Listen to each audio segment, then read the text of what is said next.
se puede referir, profesor, ¿no? No estoy seguro. Ya, a ver, has dicho que la pregunta es sobre shock y tú has hablado sobre hipotermia, ¿no? Sí, probablemente porque el cuerpo entra en un estado, intenta mantener el calor corporal y cambia el ritmo cardíaco. Probablemente por ahí va, pero no estoy seguro. Sí, hay alguna relación. ¿Hay alguien que quiera hacer alguna precisión antes de yo intentar hacer una explicación?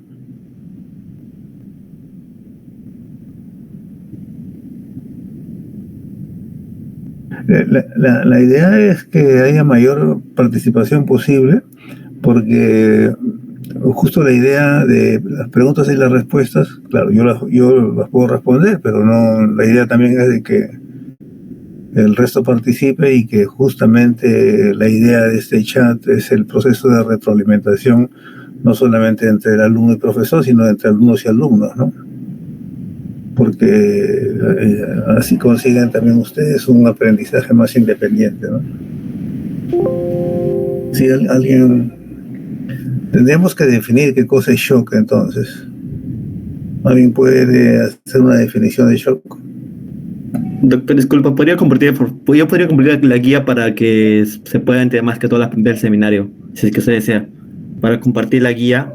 Sí, pero claro, sí, pero para resolver esta pregunta no es necesaria la guía porque, claro, si bien tiene que ver con el seminario, ahí hablan de shock, pero el tema es de que se plantea la pregunta sobre shock y cuando uno responde en relación con hipotermia y realmente no es hipotermia, ¿no? El shock es un nivel de hipotensión, es una hipotensión severa. Doctor, yo creo que el shock... Hipotensión y una cosa es hipotermia. Sí, doctor, pero yo creo que el shock se refiere a cuando la irrigación sanguínea de los órganos ya es muy baja, ¿no? ¿Cuándo qué? Cuando la irrigación sanguínea ya es muy baja. Exacto, eso más precisamente se llama hipoperfusión. O sea, cuando hay una hipoperfusión hacia los tejidos. Llega poca sangre a los tejidos, ¿no?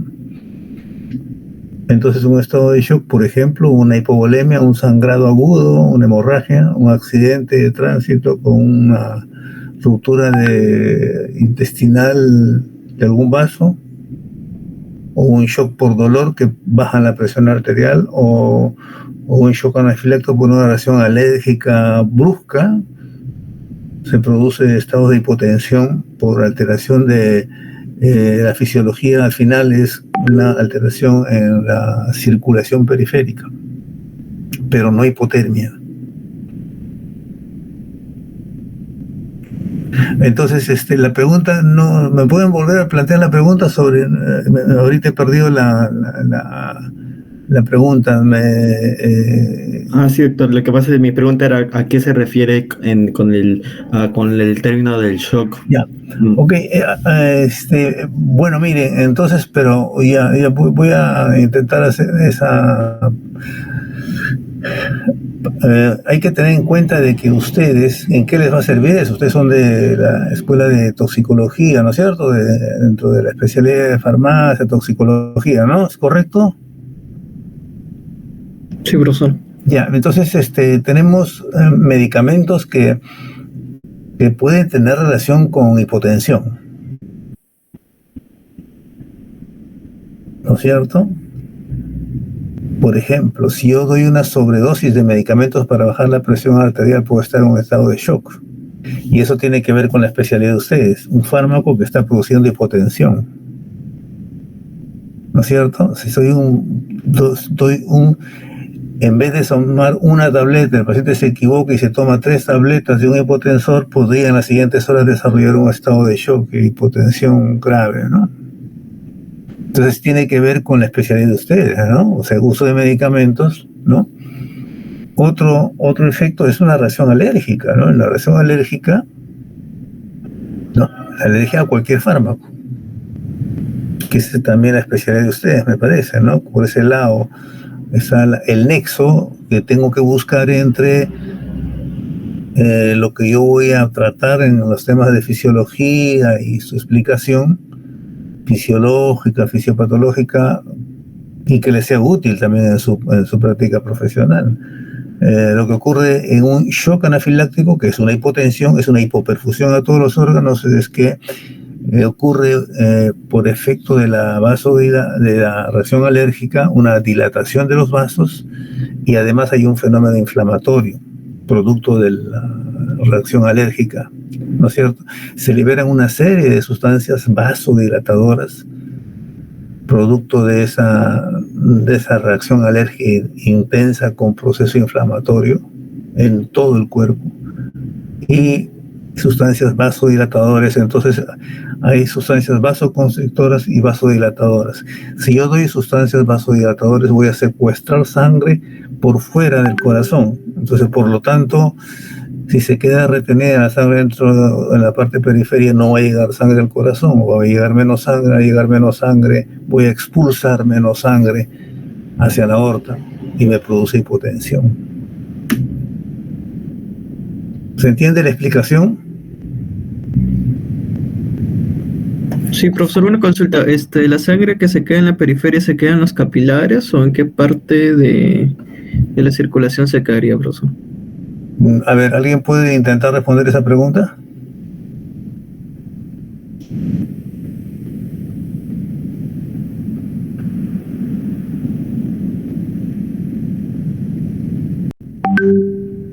Estamos hablando dentro del tema del seminario. Uno de los puntos es la relación entre el gasto cardíaco, ¿no? Y, por ejemplo, la medición de la presión arterial. Y en la medición de la presión arterial se habla de que puede haber hipertensión, normotensión e hipotensión. Y el grado más profundo de hipotensión es el shock. Entonces, estamos tratando de explicar esos parámetros clínicos que ustedes van a ver en los pacientes y que pudieran tener que ustedes comprender cuál es la explicación. Entonces estamos tratando de explicar eso. Entonces la pregunta es ¿por qué una reacción alérgica a un fármaco que tiene que ver con la especialidad de ustedes puede producirse? La pregunta sería también entonces, ¿dónde hay más cantidad de sangre? ¿En las arterias o en las venas? Venas, profesor. ¿Por qué en las venas? Porque ahí porque estaba leyendo era que ahí se concentra la mayor el volumen de sangre y la presión en las arterias. Creo que es por la fisiología de que las venas tienen más capacidad de expandirse. Correcto, eso está en la teoría del gasto cardíaco, si no me equivoco, ¿no? ¿Eso dónde lo has encontrado? ¿Lo has revisado en el material mío o lo has encontrado? Estaba leyendo libros, profesor. No. ¿Qué libro has leído? El HAL estaba leyendo, profesor. ¿Cuál? El HAL, Gutiérrez HAL, no sé cómo se pronuncia. Mejor lo escribo, profesor. Creo que sería el Tratado de Fisiología Médica. Había... Está en el chat. Pero se llama Compendio de Fisiología Médica de Guyton y... El Guyton, sí. Guyton y Hall. Guyton y Hall, sí. Doctor, lo que sí vi, me di cuenta que en sus PPT refieren que para el gasto cardíaco hay una fórmula, que es de la frecuencia cardíaca por el volumen. Correcto.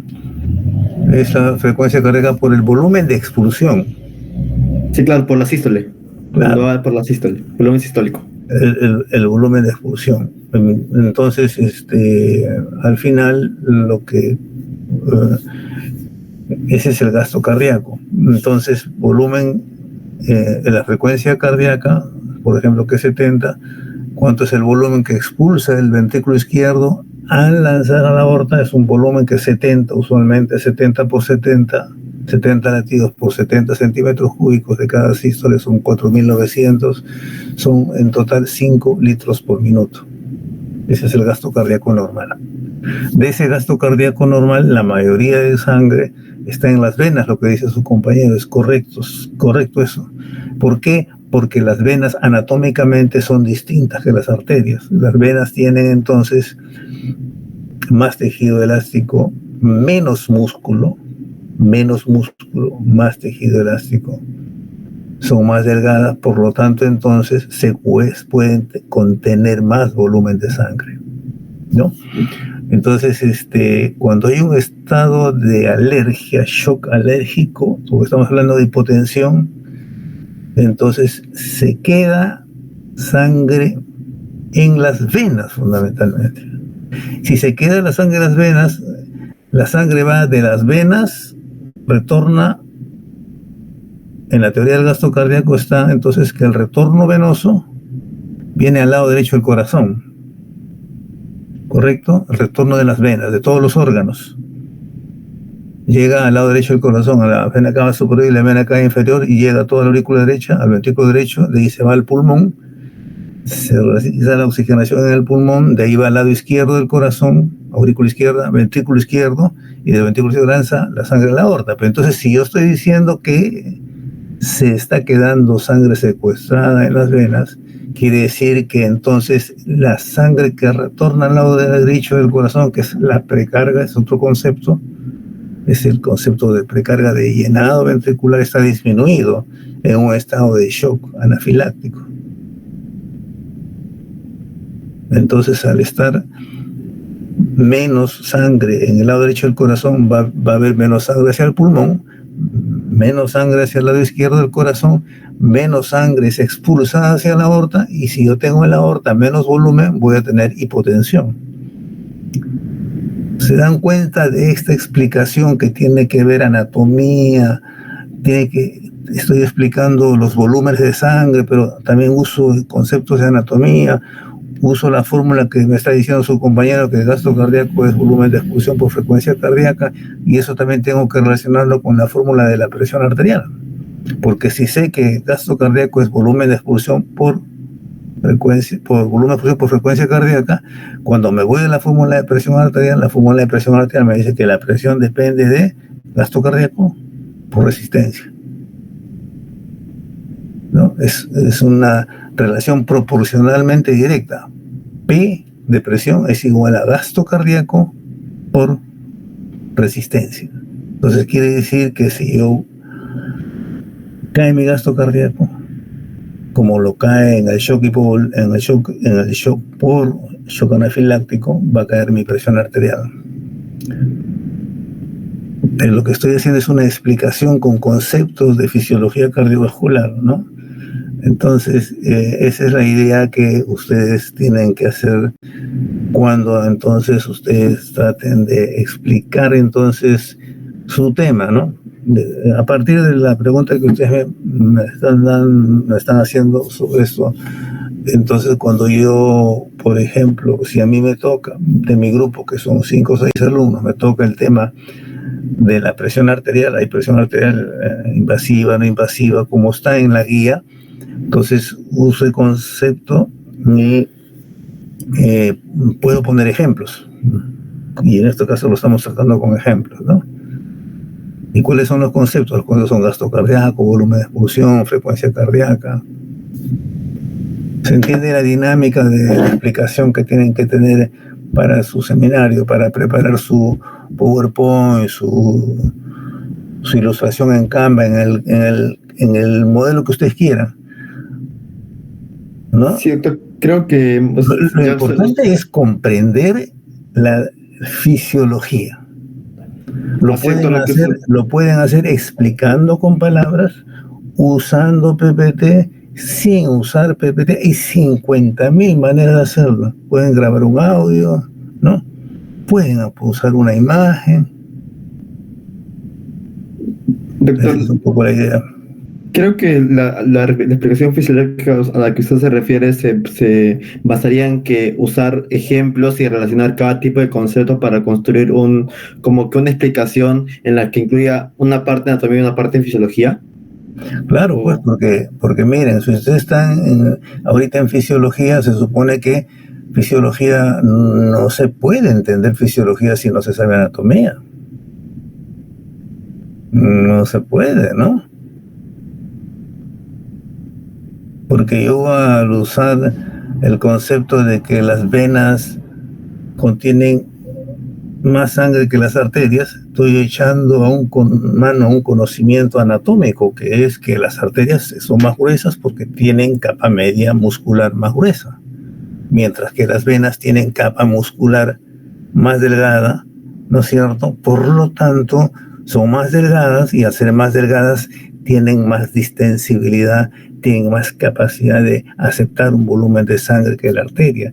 La arteria, al tener más músculo, tiene poca distensibilidad y no puede tener mucho volumen de sangre. Las arterias son más vasos de resistencia, que se llaman, mientras que las venas son vasos que se llaman vasos distensibles. El otro término es capacitancia, que alude a la distensibilidad, el mayor contenido de sangre en las venas que en las arterias.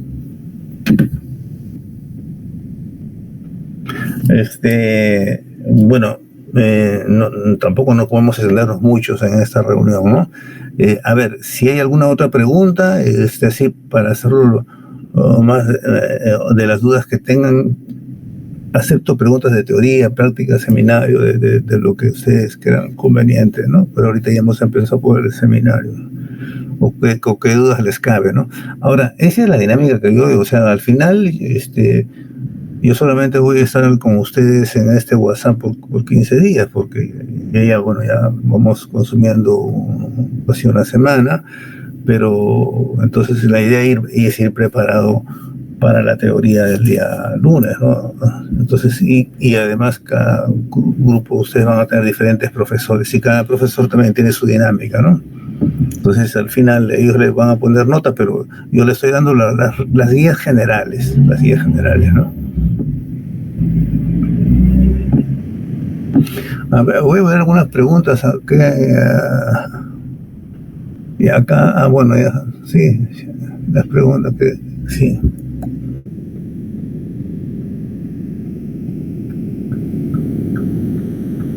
Bueno, uno de los problemas es que digamos, mucha gente no pregunta. Ese es un problema serio en la docencia, ¿no?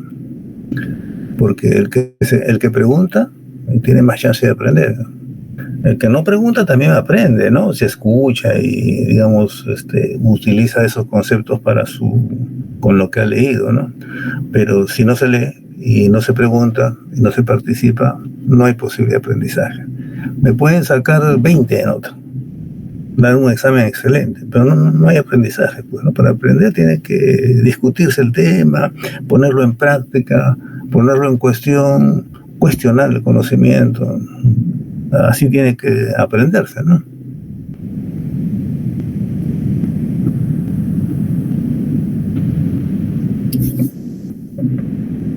Sobre la teoría, alguien que ha encontrado los PPT de teoría, ¿tuvieran alguna duda?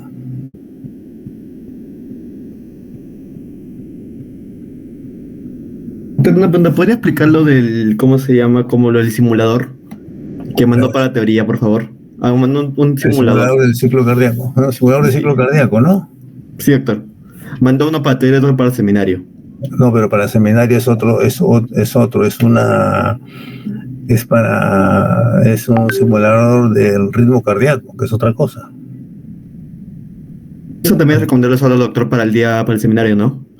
No, es que por eso te digo, hay dos simuladores. Un simulador de ciclo cardíaco que tiene que ver con la explicación de la sístole diástole y otro simulador del ritmo cardíaco que era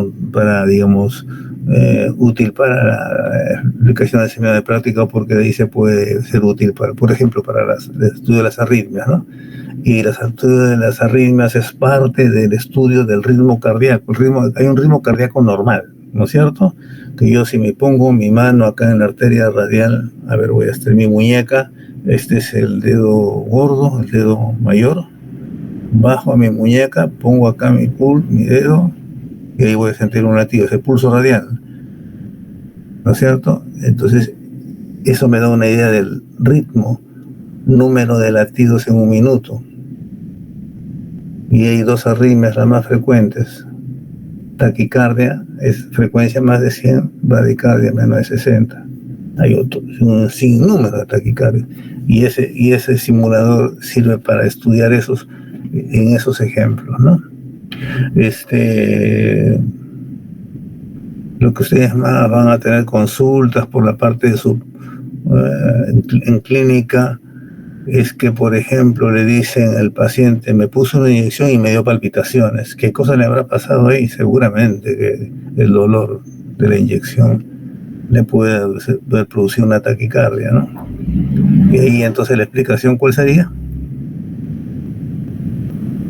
¿Alguien puede intentar una explicación de esto? A ver, César Camones, sí. Tal vez excitación del nervio simpático, profesor, aumenta la frecuencia cardíaca. ¿Cómo así sería la explicación? ¿Cómo así sería la...? Que aumenta, al sentir dolor, aumenta la excitación del sistema nervioso, lo cual enviaría al sistema simpático, y eso aumentaría la frecuencia cardíaca. Tú me estás hablando de una vía eferente del sistema simpático, ¿hacia dónde? Para explicar la taquicardia. Hacia el corazón, profesor. Claro, me estás hablando de una vía eferente, que viene el dolor, vía eferente del sistema simpático hacia el corazón. ¿No es cierto? Sí, exacto. Pregunta ¿Cómo sería el dolor? Sensación de dolor llegaría al sistema nervioso central y luego eso enviaría una señal al corazón por los nervios simpáticos. Probablemente. Claro, el dolor es producido, vamos a suponer que le pongan una inyección intramuscular, no una inyección intramuscular, y o una deshidratación, no, hay mucho calor, 34 grados de temperatura, no se ha ingerido bien líquidos por X o razones, ¿no?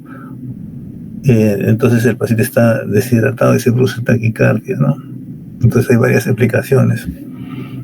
Una es la que está diciendo su compañero. Entonces, si es una inyección intramuscular, las fibras sensitivas, esas tienen vías aferentes, ¿no? La vía sensitiva lleva, por ejemplo, si la inyección es intramuscular, desde la zona de la nalga, de la zona intramuscular, hay bases aferentes que llegan la información hacia el cerebro.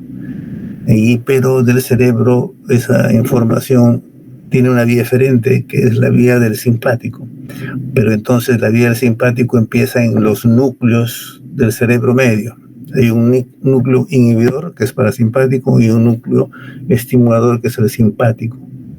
Entonces, en este caso, se estimula el núcleo simpático y de ahí salen nervios, ¿no?, que van hacia la médula y van por la vía de la cadena parasimpática. Esta es la vía eferente.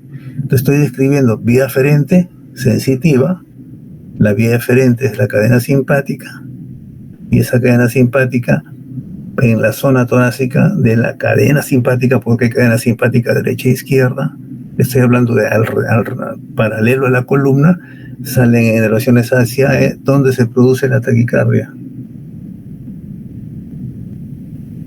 La estimulación simpática, ¿dónde tiene que estimular para que se produzca la taquicardia? No estoy seguro. No lo sé. Esta es pregunta que tiene que ver con anatomía. Entonces lo que estoy haciendo es integrar anatomía con fisiología. Entonces, se dan cuenta entonces que con fisiología tiene que entenderse en la integración.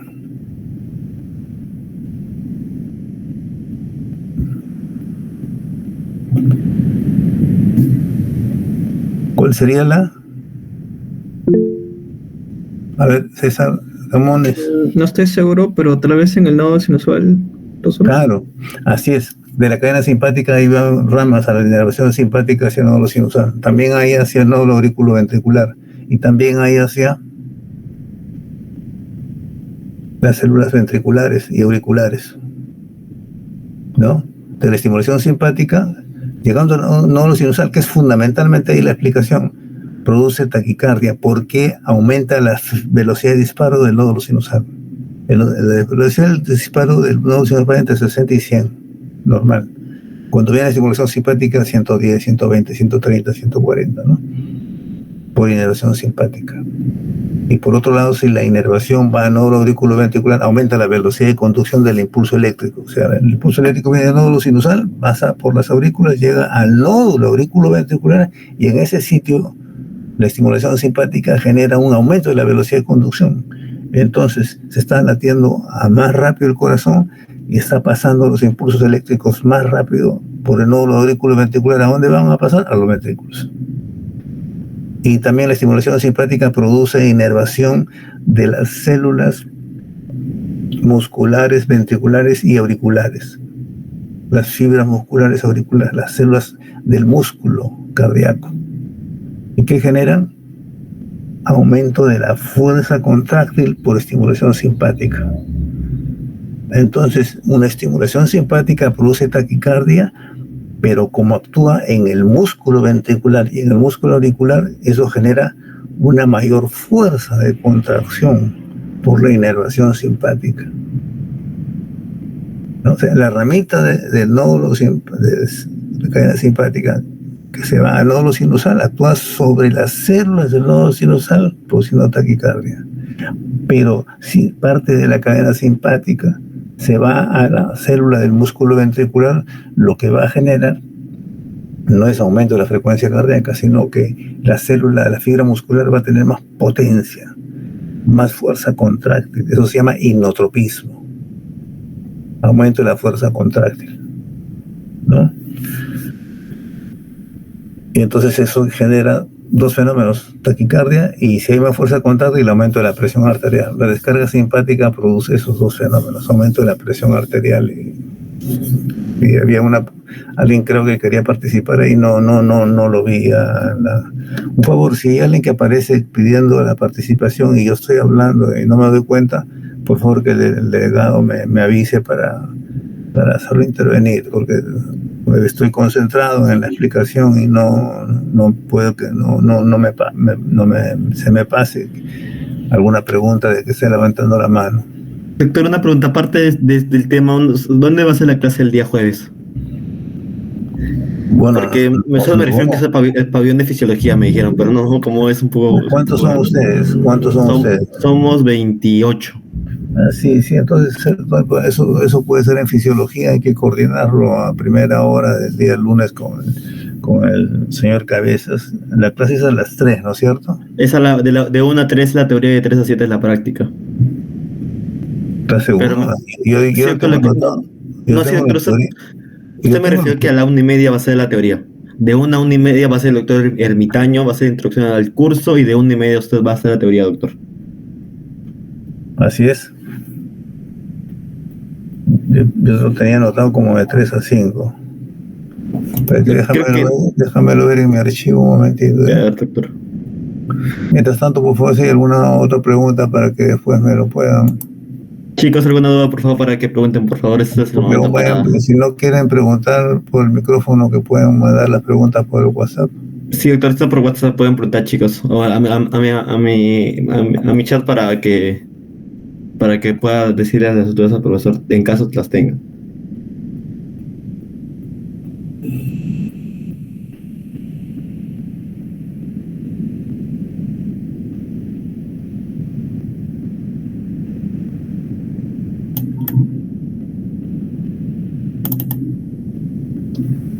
Son toxicología, ¿no?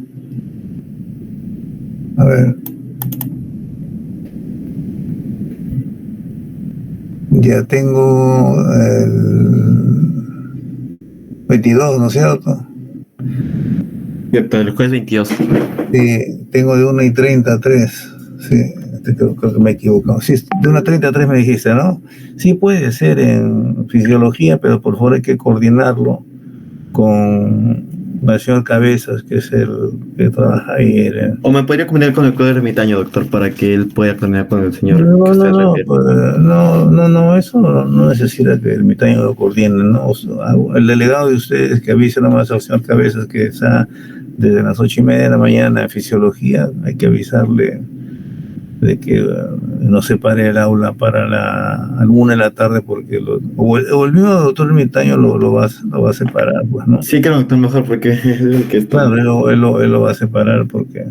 Doctor, acá un compañero me pregunta, me dice, ¿cómo se hace el informe, doctor? Me están preguntando eso. A ver, un poco más de precisión sobre eso. ¿Qué informe de qué cosa? Doctor, en su guía refiere que tenemos que hacer un informe para la otra semana en el que tenemos que, según una tabla, tenemos que explicarlo fisiológicamente. Un compañero me refiere que quería saber la estructura del informe, qué cosa tiene que tener el informe, tipo de introducción, marco teórico, objetivos, esas cosas. Es una pregunta, se me ha presentado, creo que me estoy confundiendo. Con ustedes tenemos el 22, que es jueves, ¿no es cierto? Sí, doctor, todos los jueves de 1 a 7, doctor, jueves, según el horario. Sí, me estaba confundiendo eso. El jueves 22 es a las 1:30. Ya, la pregunta que decía es, volviendo a la pregunta. Bueno, la pregunta que ya, doctor, me dicen acá, un compañero me refiere cuál es la estructura del informe, porque acá refiere que se debe hacer un informe según el ejercicio práctico de la guía de práctica maniobras experimentales de la Universidad Nacional Autónoma de México, en un máximo de 3 hojas Word. Ya, pero ¿cuál es la pregunta precisa? Me refieren que cuál sería la estructura del informe, qué debe contener el informe, porque solo refiere que se explicado fisiológicamente. Ya, por favor, ¿puedes leer el capítulo donde habla sobre ese punto? El delegado voy a compartir pantalla, doctor. Voy a compartir pantalla para que... Comparte la pantalla para leerlo, por favor. Hay un punto específico de la redacción del informe. El punto 4, doctor. Ya, ok. A ver, léelo. Dice, redacta un informe en el que... Léelo un poquito más, ¿se podrá? Sí, doctor. Ya. Redacta un informe en el que explica e interpreta fisiológicamente cada uno de los cambios reguladores de la presión arterial que se muestran en la tabla de ejercicio práctico de la guía de práctica maniobras experimentales, agosto 2024, UNAM, en un máximo de 3 hojas Word. Ya, a ver, como yo he hecho esto, a mí me parece que esa redacción es entendible, pero parecería que no. Entonces, a ver, explíqueme dónde está la dificultad. ¿Dónde está lo que no está? De repente hay un error que se puede precisar mejor para poder hacer un cambio acá en la redacción mía.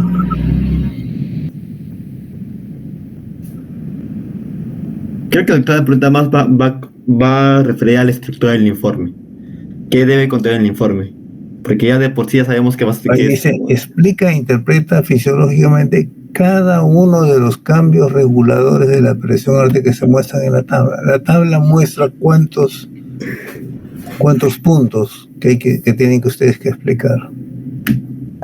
Esa tabla de ejercicio práctico que está en la guía de práctica maniobras experimentales. Sí, doctor, aquí está. Esta es. Ya, amplíalo. Ya. Ahí hay uno, le dice Juan, después dice Pedro, ¿no?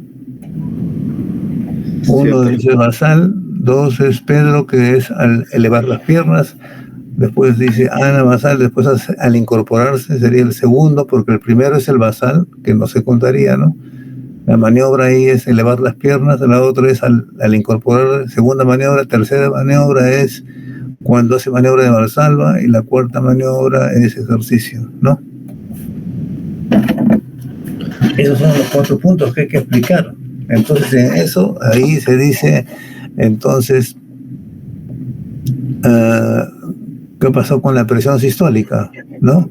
Uno es el basal, por ejemplo. Vamos a ver, la última que dice Alberto, dice ejercicio. Uno, el basal es... ¿puedes agradar un poco más? 105, creo. 105,75, ¿no? Ya, 105,75. Y en el ejercicio le subió a 140,70. Eso fue en cuanto a la presión. Entonces, la frecuencia cardíaca subió de 65 a 120. ¿no? Entonces la pregunta es por qué subió de 105/40 la sistólica y la diastólica de 75 bajó un poco a 70.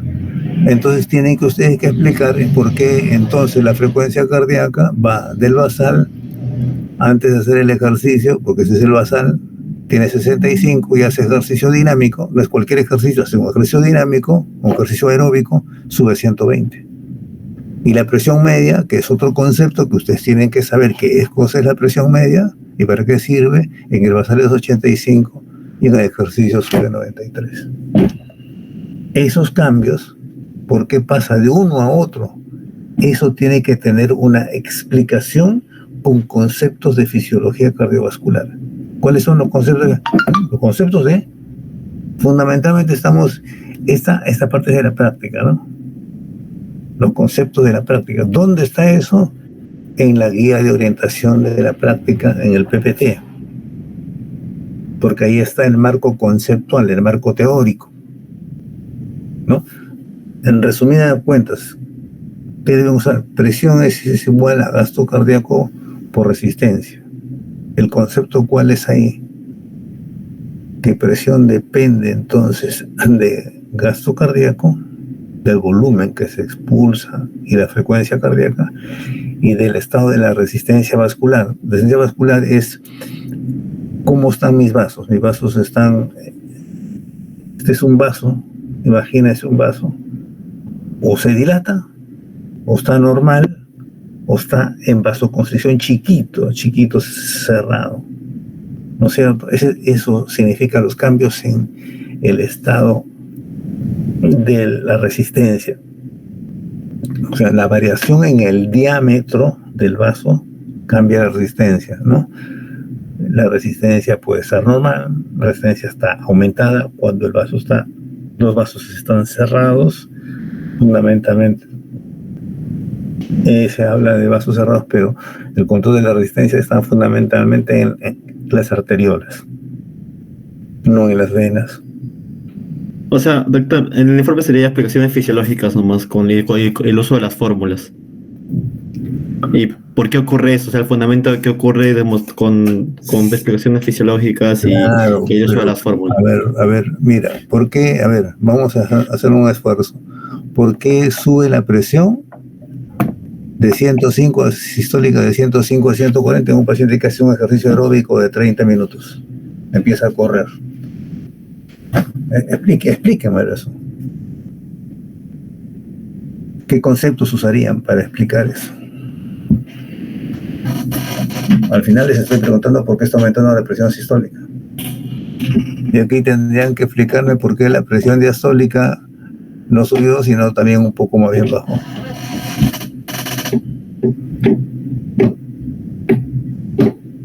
Creo que ese doctor ahí se tendría que influir mucho la presión arterial, el ritmo cardíaco, el gasto cardíaco que se hace, ¿no? No, pero, el tiempo. ¿Por qué? No, explícame por qué sube. No en términos generales, en términos precisos. Explícame por qué pasa de 105 a 140. Porque eso pasa en el ejercicio, pues. Así como el paciente de Pedro, que en el basal tiene 110 y al elevar las piernas le sube a 130. ¿Por qué pasa de 110 a 130? Explicado en términos de fisiología cardiovascular. Presión, resistencia, frecuencia cardíaca, volumen de expulsión, precarga, poscarga. Esos son los conceptos. Esos conceptos están en la teoría y están en el PPT de orientación. ¿Alguien puede explicar, por ejemplo, por qué subió de 105 a 140 la presión arterial?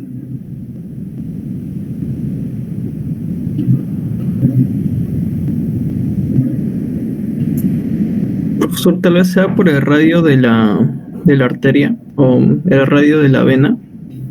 ¿Ya? ¿Qué tiene? Que hay una fórmula para hallar la carga y me acuerdo que está relacionado bastante con el radio de la vena, que es... La ley de Laplace. Creo que de Poiseuille. Fórmula de Poiseuille. La ley de Poiseuille, sí. Y tiene relación con el radio, ¿no? Tal vez por eso, profesor. La resistencia tiene que ver con el radio del vaso, tiene que ver con el flujo del vaso, ¿no? Sí, profesor, a veces me acuerdo, pero no estoy seguro si sea acá. En términos generales, que cuando el vaso está más chiquito, cuando el vaso está más cerrado, cuando hay vasoconstricción, entonces, ¿qué pasará con el flujo? Que aumenta su velocidad, se me ocurre. Pero si tú estás disminuyendo la luz del vaso, ¿cómo va a pasar la sangre? ¿Cómo va a estar el flujo de sangre en un vaso? Mayor resistencia. Mayor resistencia, pero ¿y el flujo? Disminuye. Disminuye, claro. ¿Y si el vaso se dilata? Aumenta el flujo. ¿Aumenta el flujo y la resistencia? Disminuye. Disminuye. Eso es lo que pasa. Entonces, en el caso de este paciente, esta persona que está en reposo de 105 con 2 ejercicios de 140, tengo que explicarme por qué la presión sistólica aumenta. O sea, acuérdense, ¿cuáles son los determinantes del gasto cardíaco de la presión sistólica? El volumen de expulsión y la distensibilidad de la aorta. Entonces voy a usar el primer concepto del volumen de expulsión, ¿no? Entonces, cuando yo hago ejercicio, ¿qué pasa con mi volumen de expulsión?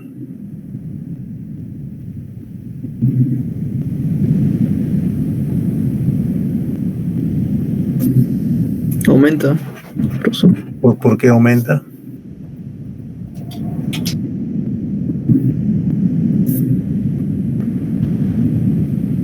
Porque creo que está relacionado con el ritmo cardíaco, porque puede regular según las necesidades. No, esa es otra explicación. Esa es otra explicación.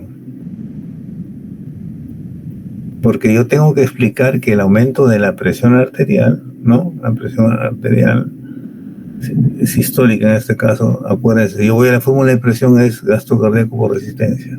Si me voy a la explicación de gasto cardíaco, tengo que usar dos variables: el volumen de expulsión y la frecuencia cardíaca.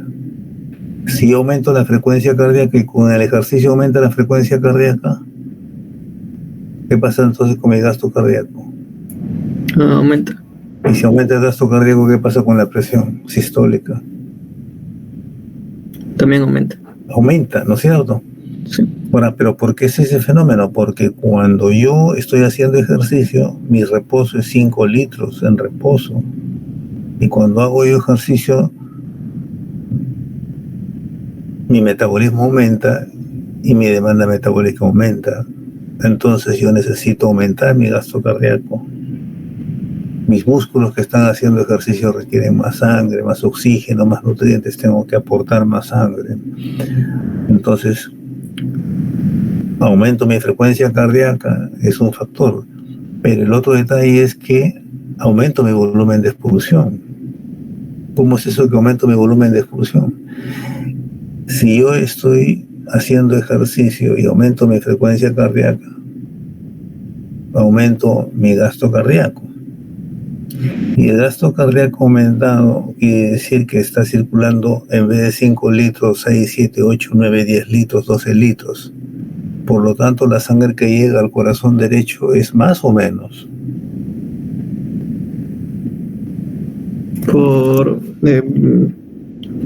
Tiene que mantenerse iguales en estado normal, entonces sería más tarde. O sea, si yo lanzo en reposo 5 litros por la aorta, va todo el cuerpo y va a regresar por la vena 5 litros, al lado derecho 5 litros, ¿no? Pero si hago ejercicio sube a 15 litros por minuto, por ejemplo. Entonces sales 15 litros hacia la aorta, aumenta mi volumen de función, aumenta mi frecuencia cardíaca y va a regresar esos 15 litros al lado derecho del corazón. Entonces yo voy a tener 15 litros lanzados primero hacia la aorta, se aumenta el gasto cardíaco y van a retornar 15 litros y van a ir 15 litros al pulmón. Y esos 15 litros que van al pulmón regresan por la circulación pulmonar al lado izquierdo del corazón. Entonces regresa más sangre al corazón izquierdo y de ahí es expulsado hacia la aorta, más volumen de sangre. Entonces, cuando hay gasto cardíaco aumentado en el ejercicio, el volumen de expulsión aumenta, porque el llenado ventricular aumentó, porque al lado derecho del corazón regresa más sangre, y al regresar más sangre al lado derecho del corazón lanza más sangre al pulmón, y el pulmón regresa más sangre hacia el ventrículo izquierdo. Entonces la precarga, que es otro concepto, el llenado ventricular, la precarga aumenta y mi volumen de expulsión va a aumentar. Entonces tengo dos variables explicando por qué está aumentando la presión sistólica. Mi volumen de expulsión ha aumentado, ya no es 70 normal, sino 120, 150, 200. Y la frecuencia cardíaca aumentada también. Entonces, con eso tengo la explicación de la subida del 105 a 140. Esa es la tarea de ustedes.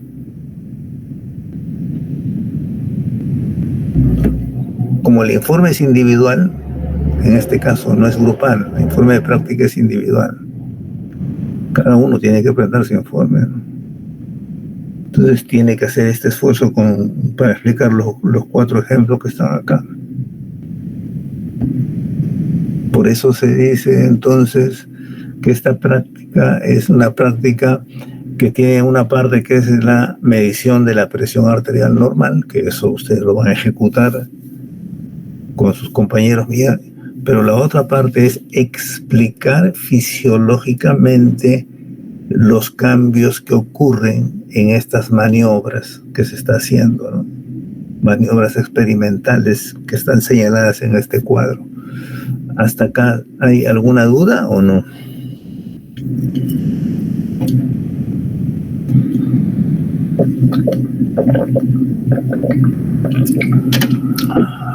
Está claro, profesor. Sino que creo que ha sido la duda, profesor, porque hemos estado trabajando también con informes, pero como eran del laboratorio, nos pedían marco teórico, introducción, y por eso nos surgía la duda.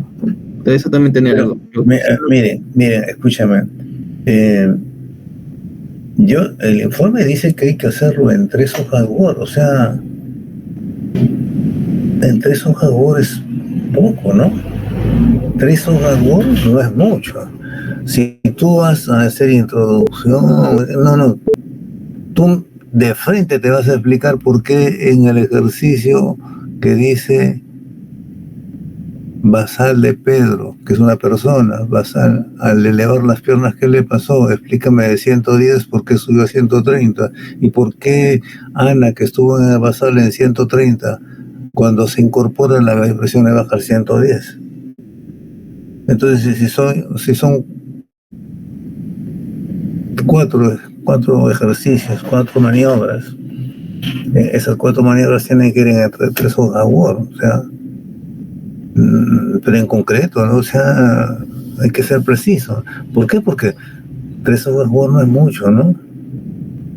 Creo que ustedes están pensando en un informe grandilocuente con introducción. No me introduzcan nada, explíquenme eso preciso.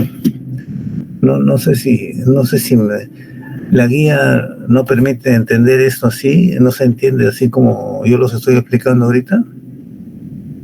¿O dónde dice eso que hay que hacer introducción, todo eso? Podrían hacer una introducción en cada tema, ¿no?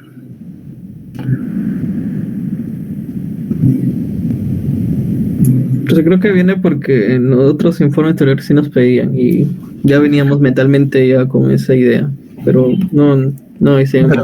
Pero si vamos a hacer un informe así, a lo grande, me vas a dejar de explicar el punto crucial que te estoy pidiendo, ¿no? Yo creo que hay que ser preciso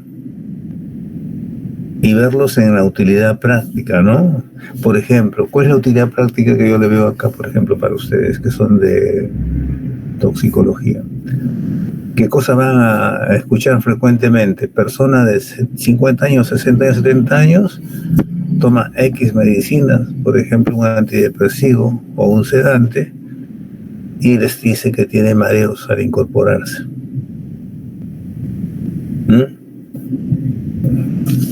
Entonces,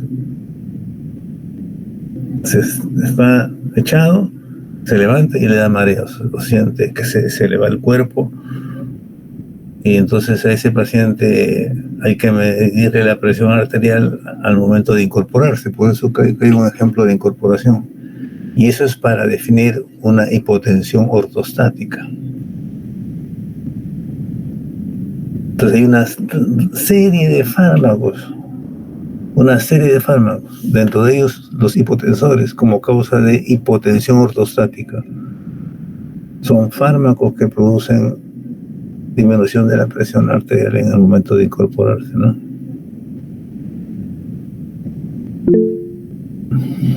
A ver, César Gamones. Profesor, no sé, estoy seguro, pero algunos tóxicos que puedan afectar directamente el funcionamiento del corazón, ¿se podría estudiar en ese caso también? Por ejemplo, ¿cuál? Claro, está bien como que tú me lo comentes, pero no es para este informe, ¿no? Pero lo que sí, digamos, es que esto que está acá, de que, por ejemplo, al incorporarse a Ana, le bajó la presión, esto sí se llama hipotensión ortostática. Y hay 50.000 fármacos que producen hipotensión ortostática, y eso sí tienen que saberlo. Y uno de ellos son los hipotensores. Y ustedes saben que en la población general, después de los 50, 60 años, 70 años, la incidencia de hipertensión arterial es más del 50%. Si yo les digo que el uso de hipotensores produce hipotensión ortostática, se dan cuenta la frecuencia con la cual puede pasar más en personas de más edad, 70, 80 años, 90 años, y es riesgoso. Se cae el paciente, se fractura la cadera y se muere por una fractura de cadera. ¿Se puede morir? Claro. Se muere porque se queda inconsciente, ¿no? Se aspira, le da neumonía, sepsis, muerte. Entonces, o se fractura la cadera de la caída, reposo, trombosis de miembros inferiores, embolia pulmonar, muerte por embolia pulmonar. ¿Por qué? Por un fármaco que produce hipotensión ortostática. ¿Es campo de ustedes? ¿O no? ¿O me equivoco?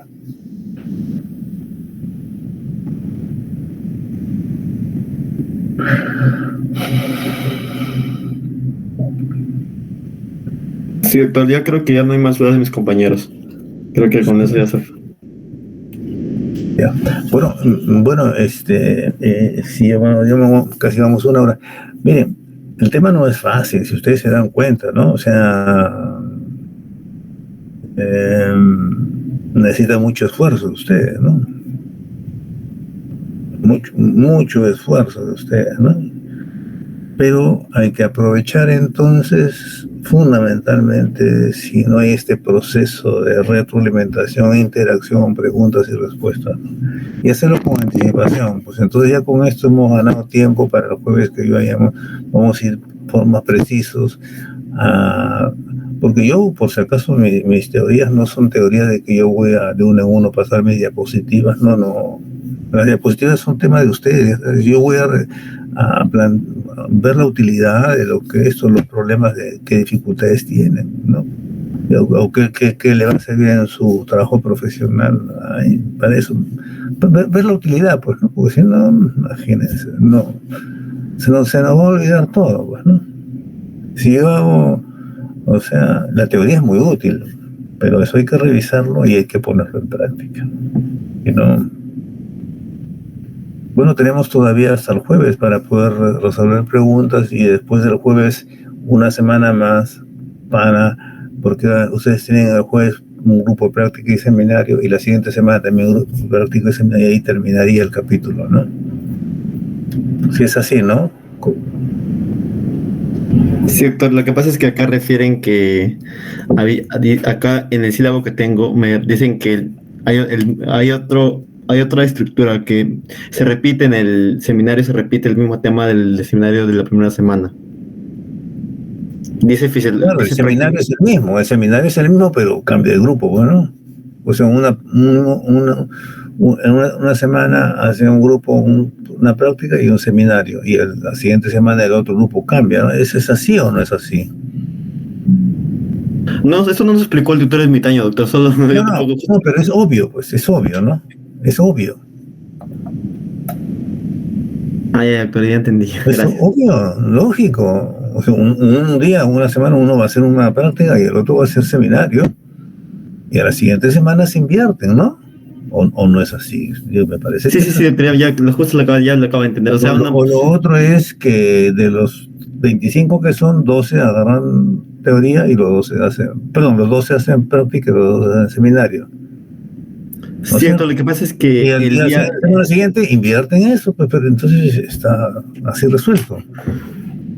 No se va a repetir nada, ¿no? Cierto, ya justo ya estoy entendiendo con a lo que se refiere. Bien, nos quedamos ahí entonces. Espero que les Sí, haya doctor, servido. muchas gracias. Espero que les Muchas haya gracias, servido. doctor. Muy bien. Gracias a usted. Se le cuida, muchas gracias, doctor. Hasta luego. Buenas noches. Muchas gracias, profesor. Buenas noches.